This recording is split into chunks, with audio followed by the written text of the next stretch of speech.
तत्पदं दर्शितं येन तस्मै श्रीगुरवे नमः।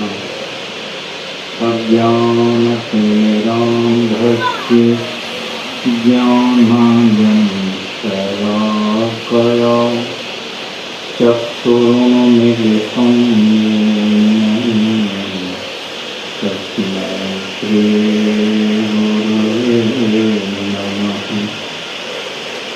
गुरुर्ब्रह्मा गुरुर्विष्णुः गुरुर्देवो महेश्वरः गुरुर्साक्षात्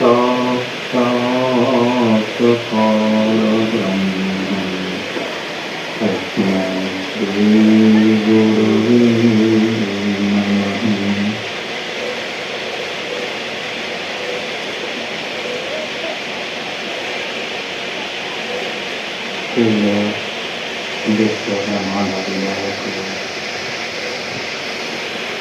सर्वक्षण स्मरणीय परमाराध्य सद्गुरु महर्षि स्वामी श्री चरणों में मेरा अनंत नमन नमन है। पूज्य गुरुजनों के स्वामी श्री चरणों को मैं कोटि कोटि बार प्रणाम निवेदित करता हूँ। बाबा लोगों के स्वामी श्री चरणों में बहुत बहुत नमन है। उपस्थित सत्संग प्रेमी महानुभाव माता बहनों समूह को मैं अपना प्रणाम निवेदित करता हूँ और निवेदन करता हूँ कि एक बार हम लोग गुरु महाराज के लिए ध्वनि करें। बोलिए श्री सद्गुरु महाराज की जय। पुनः एक बार हम लोग जोरदार शब्दों में गुरु महाराज के लिए ध्वनि करें। बोलिए श्री सद्गुरु महाराज की जय।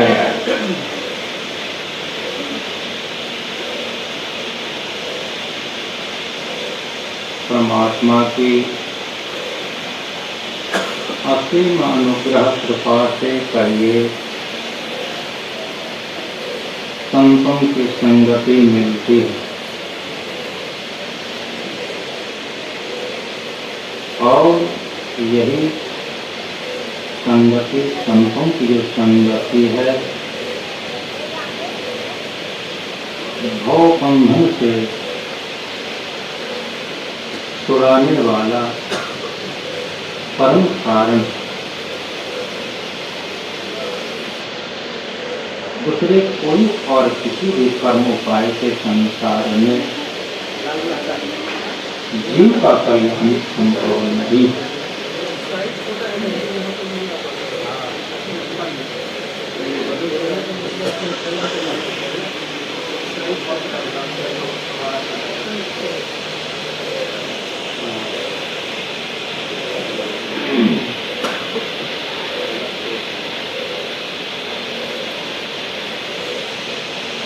सत्संग से ही जो हम लोग आपस में बैठ करके यहाँ भगवत चर्चा सुन रहे हैं, इसी से सत्य क्या है असत्य क्या है इसका बोध होता है। कबीर साहब कहते हैं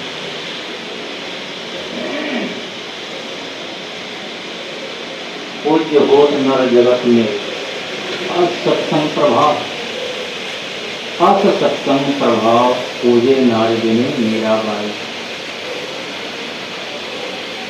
स्वपट सुदर्शन पूजे पूजे सदन कटाई, नाभा भंगी पूजे रैदास समाया। वाल्मीकि मुनि भय मनमानी करो विचारा। बिन सत्संग सत असत का ना हो ही ज्ञाना, बिन परीक्षा खार खाड़ी समझाना। कबीर चाहे ज्ञान को सत्संगति में चली आओ, पूज्य होत नर जगत में असत्संग प्रभाव।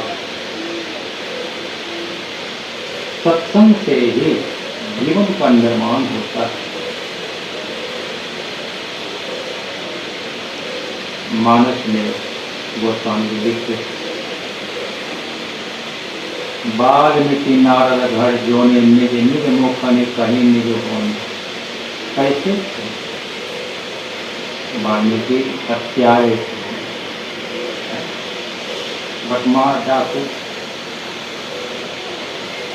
नारद का डाकू पुत्र थे, अगर नीच स्थान में जन्म हुआ था।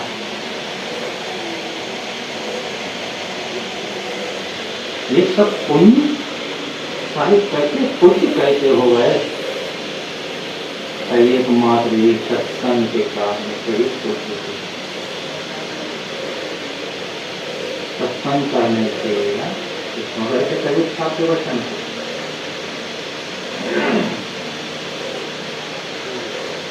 नीच से नीच कुल में जन्म लिया करके डोम चमार नहीं कहता, नालार ये सब सुदर्शन नीच कुल में उसका जन्म हुआ ना, डोम कुल में सुदर्शन के डोम कुल में रविदास जी महाराज चमार से संत कैसे हो गए नीच कुल में जन्म लेते? सत्संग के प्रभाव से, संतों के संगति के कारण से जीवन का निर्माण। यहाँ जितने हम लोग सुन रहे हैं, देख रहे हैं,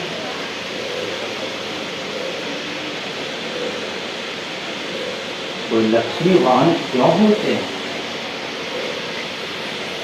पहले के अनेक जन्मों का पुण्य है, कमाई है, सत्संग किया हुआ है, जिसके बदौलत आज यह स्थिति है, गति है। पुण्य का ही प्रभाव है।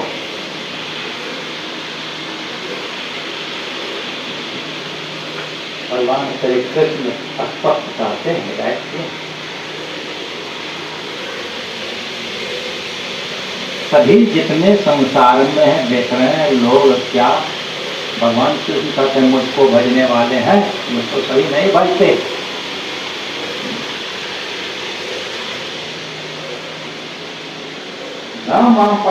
पद्यंते,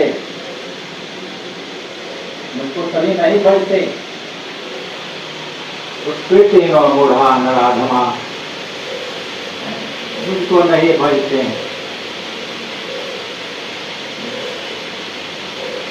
कौन भजेंगे? तो जो जिसकी मति बुद्धि का हरण हो गया है, नराधम नीच है, जो पापों में प्रवृत्त है, संसार में ईश्वर परमात्मा को नहीं मानते जानते, तो क्या भजेंगे? तो जो कोई भज रहे हैं, भगवान की भक्ति कर रहे हैं, तो यह एक जन्म की कमाई के द्वारा नहीं संभव है। अनेक जन्मों से भगवान कहते हैं, जिनकी श्रद्धा भक्ति प्रेम है, भगवान के प्रति चरणों में अनुराग है, धीरे धीरे धीरे धीरे धीरे जिसके लिए उसकी भक्ति बढ़ते बढ़ते बढ़ता है, उनकी पूंजी जमा होते होते कर धीरे धीरे अपने अंदर के जो है अवगुण दुर्गुण वह धीरे धीरे ही दूर होता है, और सद्गुण धीरे धीरे जमा होते होते सद्गुणों से संपन्न होते हैं। अनेक जन्मों की कमाई से, एक ही जन्म की कमाई से ऐसा नहीं होता। अब कहते हैं अनेक जन्म संसिद्ध आपके प्राणगति। पहले तो भगवान कहते हैं मर करके भी लोग श्रीमान कुल में जन्म होता, अनेक जन्मों तक पहले मेरे भक्त भक्ति करने वाले लोग हैं, श्रीमान कुल में जन्म पाते हैं अनेक जन्मों तक। तो श्रीमान कुल ऐसा नहीं कि वहाँ मांस मछली नहीं खाएगा तो बात नहीं, वो खाने वाला हो सकता है, लेकिन मेरा भक्त होगा वहाँ भी। लेकिन अंत में योगियों के कुल में जन्म होता है। योगी कुल जहाँ मांस मछली खाने के लिए नहीं मिलेगा, ठंडा दारू सबका सेवन नहीं मिलेगा, जहाँ सबका खान पान नहीं होता, वो कुल योगी कुल है। अंत में योगियों के कुल में जन्म होता है। वो साधारण नहीं, बहुत पुण्यशाली भाग्यशाली है जो योगियों के कुल में जन्म लिया है। जहाँ रहन सहन खान पान सब शुद्ध पवित्र है, वह योगी कुल है। और ऐसे कुल में जो जन्म लिया है बहुत शीघ्र ही उन्नति करेंगे। जिसका जन्म योगी कुल में हुआ है उसकी उन्नति बहुत शीघ्र होगी। कई जन्मों तक योगियों के कुल में जन्म लेकर अंत में वह योगी ही होगा, योगी ही होता है। ये भगवान श्री कृष्ण का संतों की संगति बहुत पुण्य जब जमा होता वो समझ लिखते हैं, पुण्य पुण्य तीनों मिला ही ना संता, सत्संगति संसति कर अंता। संसति मतलब जन्म मरण, यह जन्म मरण का अंत यही सत्संग ही करता है। सत्संग सारी व्यवस्था करता है। भले हम लोग नहीं जानते हैं, अभी हम लोग सुन रहे थे मूड मंगलमय समझ, अभी पाठ में भी सुन रहे थे हम लोग।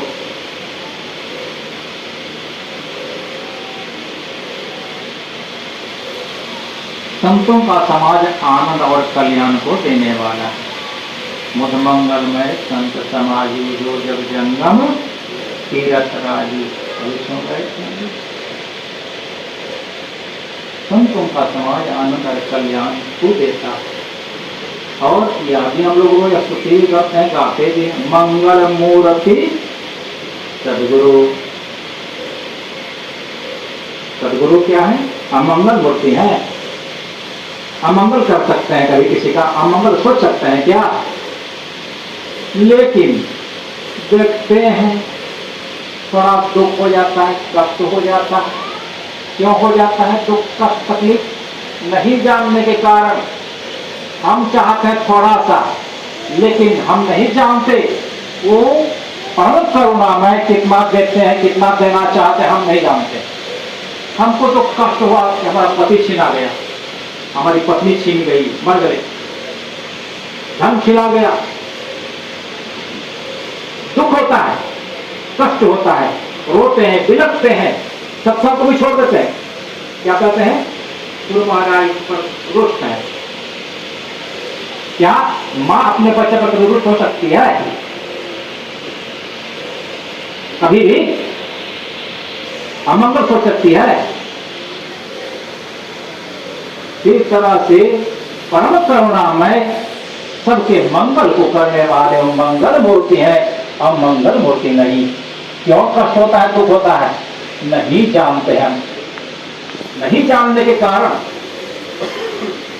किस तरह से वो हमको सुख देंगे, कैसे? जो हम थोड़ा चाहते हैं, लेकिन वो थोड़ा के बदले जो चाहते हैं वही बहुत गुना देना चाह रहे हैं। वो हम आप नहीं जानते हैं, इसलिए दुख हो जाता है, बीच में कष्ट हो जाता है। लेकिन वो करुणा में किसी के प्रति अहित सोच ही नहीं सकते, करेंगे कैसे अहित? अमंगल। अगर अमंगल सोच ले कर ले तो मंगल मूर्ति क्यों? कैसे?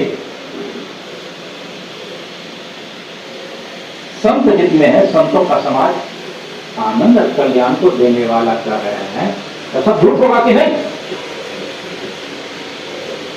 लेकिन नहीं जानने के कारण हम आप दुख थोड़ा देर पा लेते हैं, दुख हो जाता है। इसीलिए अज्ञानता में है, हम अबोध हैं, ज्ञान नहीं। लेकिन जो मनोयोग पूर्वक सत्संग को पकड़ते हैं, पकड़ेंगे, यही धीरे धीरे धीरे धीरे सारी व्यवस्था कर देता है। समझ में नहीं आती है, हम आप नहीं समझते, लेकिन वो सारी व्यवस्था करने वाले अनंत करुणा के सागर, उनके जैसे कृपा दया करने वाले कोई नहीं। तीनों लोगों में उनसे बढ़कर के कोई नहीं। तीन लोक नौ खंड में गुरु से बड़ा ना कोई करता। वो हर एक थोड़ा देर के लिए हम आप नहीं जानते, नहीं मानते, लेकिन उसकी सत्ता बरकरार है, मौजूद है हर क्षण, हर समय, हर जगह, कहीं उनसे खाली नहीं है। सबकी देखने सुनने जानने वाले, उनसे क्या छिपा है?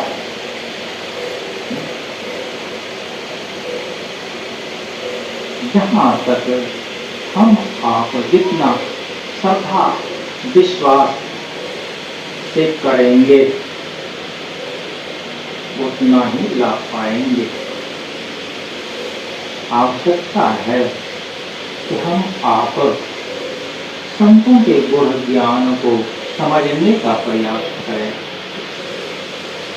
जितने भी संत भगवंत सदग्रंथ हैं, सबने यही हिदायत है कि अपने कर्तव्य कर्म को जितना मनोपूर्वक विचार करके करेंगे, रास्ते पर हम चलेंगे, उतना ही शीघ्र उन्नति और अपना कल्याण हम पाएंगे।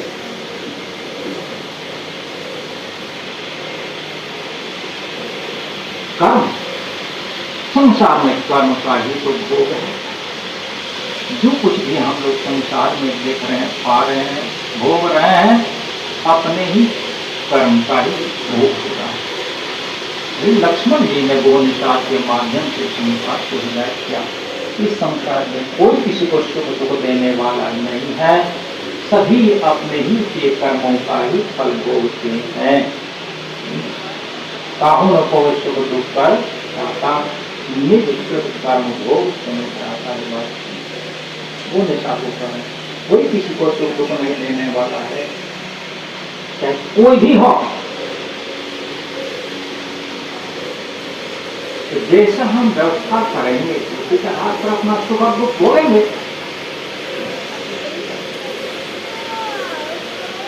जिनके पुण्यतिथि पर यहाँ हम लोग उपस्थित हुए हैं, सुन ही रहे थे, इनके चेहरे में कभी मायूसी हमने देखा भी नहीं, हंसते ही रहते थे। और इसमें हंसमुख थे ही, मजाक तो सुन ही रहे थे सबसे, किसी से ऐसा नहीं कि किसी से मजाक नहीं करते। जो कुछ उनकी भाषा भी रहती चाहिए, अनारी लोगों को तो सुन करके मतलब कैसे ही सत्संग ये किया।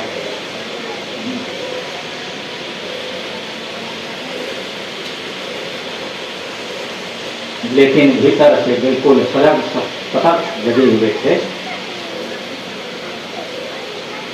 समझे रहे नंबर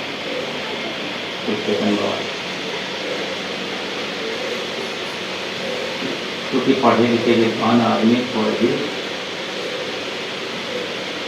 में बहुत समझने वाले थे।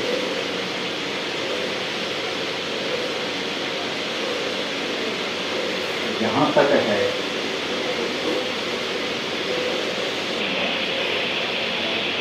और माँ को उपदेश में जो उन्होंने कहा, तो माँ को माध्यम बनाया, संसार के ही कल्याण के लिए उपदेश किया।